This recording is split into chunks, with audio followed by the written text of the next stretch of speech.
बिस्मिल्लाहिर्रहमानिर्रहीम अस्सलाम वालेकुम। मैं हूँ तसव्वुर शहज़ाद और आप देख रहे हैं तसव्वुर शहज़ाद ऑफिशियल। नाज़रीन, आज के जो हमारे मौज़ूआत हैं, एक तो पाक ईरान गैस पाइपलाइन मंसूबे के हवाले से खुशखबरी सामने आई है, वो आपके साथ शेयर करेंगे। इसके अलावा पंजाब में मरीम नवाज़ की वज़ारत आला का आज पहला बाकायदा दिन था। कल तो हलफ हुआ और आज वो बाज़ाब्ता तौर पर आईं और उन्होंने अपना मनसब सँभाला, मुख्तलिफ़ इजलास किए। इन इजलासों और उनकी मीटिंग्स का अहवाल आपके साथ शेयर करेंगे। अगर आपने हमारा चैनल सब्सक्राइब नहीं किया तो सब्सक्राइब कर लीजिए, बेल आइकन का बटन दबा दीजिए और कमेंट सेक्शन में अपनी राय से हमें ज़रूर नवाजिएगा। नाज़रीन, सबसे पहले बात करेंगे पाक ईरान गैस पाइपलाइन मंसूबे की। ये मंसूबा आसिफ अली जरदारी के दौर में और ईरानी सदर अहमदी नजाद महमूद अहमदी नजाद के दौर में ये हुआ था और उसके बाद इस पर जो है कुछ पेशरफ्त हुई और ईरान ने अपनी तरफ से अपना तमाम काम मुकम्मल कर दिया और पाकिस्तानी बॉर्डर तक पाइपलाइन पहुंचा दी। लेकिन पाकिस्तान की जानिब से इस मंसूबे पर अमल दरामद नहीं किया गया। उसकी वजह ये थी कि अमेरिका की जानिब से दबाव था और हमारी हुकूमत ने अमेरिका के खौफ से इस मंसूबे पर अमल नहीं किया। इसकी एक जो नुकसान था पाकिस्तान को इसका, वो ये था कि इस मुआहदे में ये भी एक पॉइंट तय किया गया था कि जो मुल्क दोनों फ़रीक़ैन में से जो एक फ़रीक इस मुआहदे पर अमल नहीं करेगा उसको जुर्माना देना पड़ेगा। तो इस हवाले से पाकिस्तान के ज़िम्मे बहुत बड़ा एक भारी रकम बतौर जुर्माना वाजिबुल अदा थी, जिसके हवाले से पाकिस्तानी हुकूमत यकीनन परेशान थी कि वो किस तरह वो जुर्माना अदा करेगी। अब इस हवाले से हो सकता है कि क्योंकि अचानक पेशरफ्त हुई है और काफ़ी अरसे बाद हुई है, तो इससे लगता है कि हमारी हुकूमत ने अमेरिका को मुतमईन कर लिया होगा, क्योंकि ज़ाहिर है हमारे यहाँ इस वक्त शदीद गैस का बहरान चल रहा है। घरों में गैस नहीं आ रही, फैक्ट्रियों के लिए गैस नहीं है, जिसकी वजह से जहाँ फैक्ट्रियों में पैदावारी लागत मुतासर हो रही है, वहीं पे हमारे घरों में जो है वो पहले तो गर्मियों में गैस दस्तयाब होती थी, सिर्फ सर्दियों में लोड शेडिंग होती थी, लेकिन अब पूरा साल जो है वो घरेलू सार्फिन को गैस की लोड शेडिंग का सामना करना पड़ रहा है। तो इस हवाले से हुकूमत पर भी अवामी जो हल्के हैं उनकी जानिब से काफ़ी दबाव है कि जब हमारे पास गैस के वसाइल मौजूद हैं, हम ईरान से भी गैस ले सकते हैं, दीगर अपने जो बलूचिस्तान के ज़खायर हैं उनको भी यूटिलाइज़ कर सकते हैं, तो हुकूमत क्यों नहीं कर रही। तो इस पर जो है वो अमेरिका को यकीनन अब यकीन दहानी करवा दी गई होगी, कायल कर लिया गया होगा, क्योंकि ईरान के साथ ताउन करना, तिजारत करना कोई अनहोनी बात नहीं है। इंडिया कर रहा है, इसके अलावा चाइना कर रहा है, तो अगर ईरान पर इक़्तिसादी पाबंदियाँ हैं तो वो इंडिया पर क्यों लागू नहीं होती, चीन पर क्यों नहीं लागू होती, सिर्फ पाकिस्तान ही क्यों उनका निशाना बनता है या उनसे मुतासर होता है। तो ये ऐसा सवाल है जो हम अमेरिकी हुकाम से कर सकते हैं। मुआहदा हुआ है गैस का, जो मंजूरी दी है, पहले काबीना कमेटी ने इसकी मंजूरी दी थी, उसके बाद अब वफाकी काबीना ने आज इसकी मंजूरी दी है और इसके लिए ये है कि गैस पाइपलाइन जो है वो पहले मरहले में 80 किलोमीटर पाइपलाइन तमीर की जाएगी जो ईरानी बॉर्डर से ग्वादर तक आएगी और पाइपलाइन बिछाने का जो काम है वो ईरानी सरहद से शुरू करके ग्वादर तक लाया जाएगा और उसके बाद इसका जो तमीराती काम है वो आईपी गैस पाइपलाइन मंसूबे के तहत जो है वो जल्द शुरू कर दिया जाएगा। 80 किलोमीटर का ये बनता है वाया जिस पर ये पाइपलाइन आएगी पाकिस्तान में और इस पर 15 करोड़ और 80 लाख रुपए लागत आएगी। तो ये जो गैस पाइपलाइन का मंसूबा है ये हमारा इस तरह मुकम्मल होगा। फिर गवादर से जो ज़रूरियात है वहाँ पूरी होगी और उसके बाद गवादर से सिंध और फिर पंजाब के इलाकों में वो गैस आगे भेजी जाएगी। तो ये दूसरा मरहला होगा इसका। फ़िलहाल गवादर तक इसकी तामीर की मंजूरी दी है वफाकी काबीना ने और उस पर जल्द ही अमल दरामद का भी कहा गया है हुकूमत की जानिब से। ये एक ऐसा इक़दाम है, ज़ाहिर है हमारी ज़रूरत है और हम अपनी ज़रूरत के लिए भी अमेरिका की तरफ देख रहे हैं, तो फिर कहाँ हमारी ख़ुद मुख्तारी रही और कहाँ हमारा मुल्क एक आज़ाद मुल्क कहाँ रहा।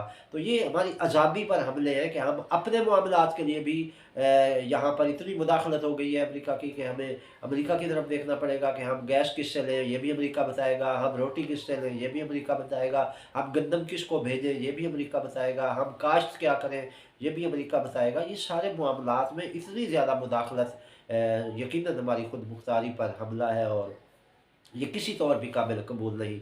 तो इस पर हुकूमत अब नहीं बनने जा रही है तो नई हुकूमत के लिए कम अज़ कम ये एक नया टास्क होगा, क्योंकि अवाम ने अगर पीटीआई को वोट दिए थे तो वो अमरीकी ग़ुलामी से निजात के नारे पर दिए थे, और अगर यही नारा नई हुकूमत लगाती है और अमरीकी ग़ुलामी से निजात के लिए कोई ऐसे मंसूबे शुरू करती है और ऐसी अपनी खुद मुख्तारी के लिए काम करती है, तो यकीनन अवाम की जो अवाम का रुख है वो इनकी तरफ पलट सकता है। वो लोग जो इमरान खान से उम्मीदें लगाए हुए हैं, वो लोग अपनी उम्मीदें उनसे हटाकर इधर भी लगा सकते हैं, जब इन्हें ये यकीन हो जाएगा कि मौजूदा हमारे हुक्मरान जो है वो भी उसी एजेंडे को लेकर आगे बढ़ रहे हैं, तो यकीनन अवामी हिमायत हासिल होगी। और इस मुल्क में जो हुकूमत होती है यकीनन अवामी हिमायत से ही होती है, वो आप बेहतर जानते हैं, उसके लिए कोई बताने की ज़रूरत नहीं है। तो इसके लिए ये सोचना होगा कि आखिर अवाम है तो मुल्क है, और ये मुल्क है तो आप हैं, और आप हैं तो ये हुक्मरानियाँ भी मिलती रहेगी आपको। तो ये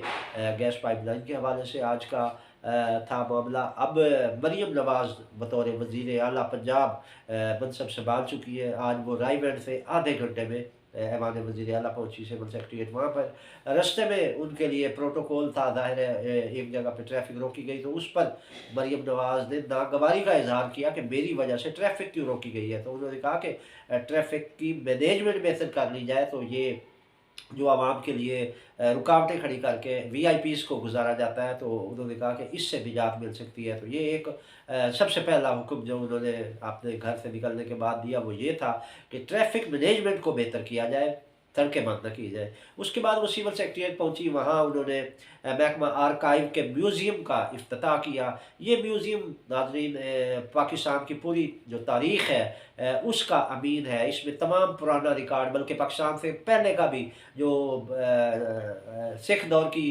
कुछ वो कवायद पड़े हैं, वहाँ पर कुछ दस्तावेज़ात हैं, वो मुग़ल दौर की दस्तावेज़ात, अंग्रेज़ दौर की दस्तावेज़ात और मुख्तलिफ रिकॉर्ड जो है उस ज़माने का, वो भी इस म्यूज़ियम में रखा गया है। इसके अलावा अनारकली के मकबरे पर भी गई उन्होंने, वो भी देखा। इसी तरह इजलास की सदारत भी की, और इस इजलास के दौरान मरीम नवाज़ ने बड़ी दिलचस्प गुफ्तगू की और अपना एक टाइम फ्रेम उन्होंने अपना दिया कि वो क्या करना चाहती हैं और उनका एजेंडा क्या होगा। इस हवाले से उन्होंने ब्यूरोक्रेसी को वाज़ेह तौर पर किया।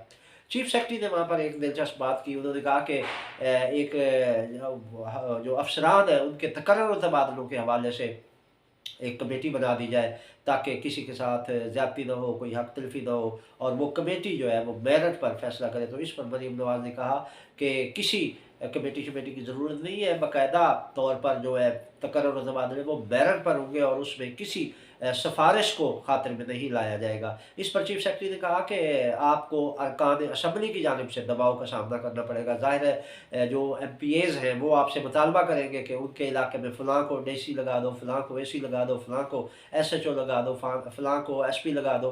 तो इस हवाले से जब आपके पास मुतालबे आएँगे तो आप उन पर अमल करने के लिए दबाव में होंगी, तो उसके लिए बाकायदा एक कमेटी होगी, तो वो बेहतर अंदाज में परफॉर्म कर सकेगी। तो मरीम नवाज़ ने कहा कि नहीं, ऐसी कोई दबाव और ऐसा कोई दबाव कबूल नहीं किया जाएगा, बल्कि मेरिट पर जो है ट्रांसफ़र पोस्टिंग होगी, और उसके लिए कोई सिफ़ारिश जो है वो भी कबूल नहीं होगी।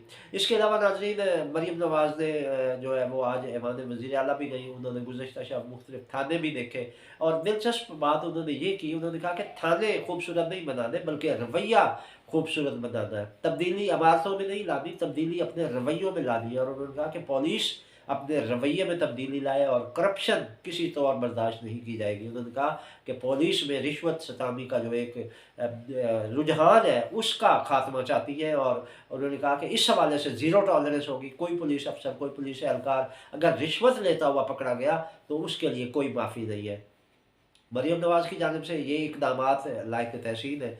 यकीनन वो ऐसन इक़दाम कर रही हैं, और उन्होंने हेल्थ कार्ड और मुख्तलिफ सहूलियात के हवाले से भी आज गुफ्तगू की।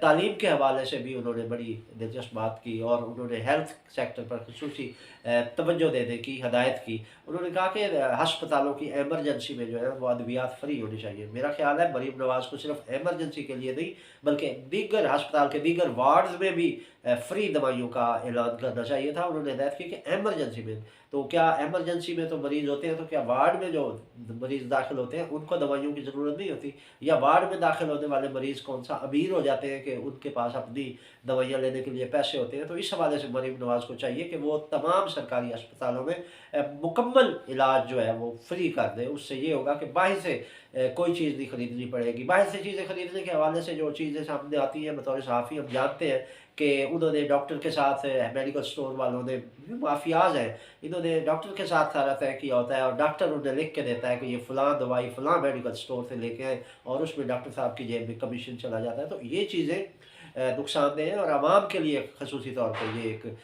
मसला है और मुश्किल है उनके लिए अद्वियात खरीदना। जो बंदा हाँ, हॉस्पिटल में आता है वो इसी उम्मीद पे आता है कि वहाँ पर फ्री इलाज होगा। तो इस हवाले से फ्री इलाज की सहूलत यकीनी बनाई जानी चाहिए। और तालीम के हवाले से भी ये कुछ ऐसी मालूमात है कि जो प्राइवेट स्कूल माफिया है वो सरकारी स्कूलों को नहीं चलने देता। तो इस हवाले से सरकारी स्कूलों में असातिज़ा की किल्लत है, उसको पूरा किया जाए, डेस्कों की किल्लत है, उसे पूरा किया जाए, और वहाँ स्टाफ जो दूसरा स्टाफ होता है टीचिंग स्टाफ के अलावा वो भी नहीं है। कई स्कूल ऐसे हैं, बच्चे खुद सफाई करते हैं, खुद झाड़ू फेर रहे होते हैं, तो वहाँ पे खाक रोब की असामियाँ हैं लेकिन वहाँ पे भर्ती नहीं है। तो इस हवाले से जो ज़रूरी असामियाँ हैं उनको पुर किया जाए और भर्ती मेरिट पर होनी चाहिए। सबसे बड़ी बात जो हमारे सियासी दौर में माज़ी में ये देखने में आई है कि पीपल्स पार्टी के दौर में भर्ती होती थी तो नून लीग आके उन लोगों को निकाल देती थी। नून लीग के दौर में जो सरकारी मुलाजिम भर्ती होते थे, पीपल्स पार्टी आके उनको निकाल देती थी। तो ये मशक जो है ये नहीं होनी चाहिए। अभी सुई नादरन गैस कंपनी के जो डेली वेजेस मुलाजमीन थे उनको फारिग कर दिया गया है और कहा गया है कि अब वो नून लीगी वर्कर उनकी जगह पर भर्ती किए जाएंगे। तो ये रुझान गलत है। इसमें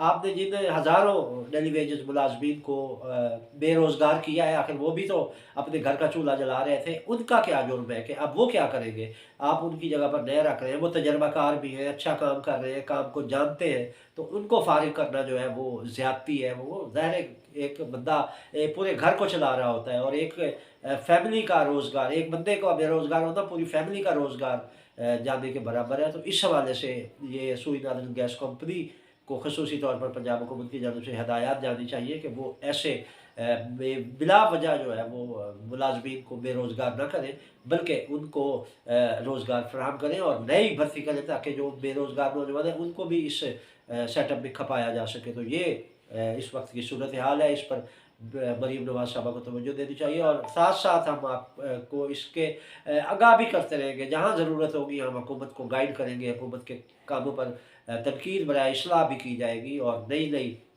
जो चीज़ें हैं वो अगर जैसे जैसे सामने आती जाएंगी उससे हुकूमत को आगाह करते रहेंगे। ये थी नाज़रीन अब तक की अपडेट। तसव्वुर शहज़ाद को इजाज़त दीजिए। अल्लाह निगहबान।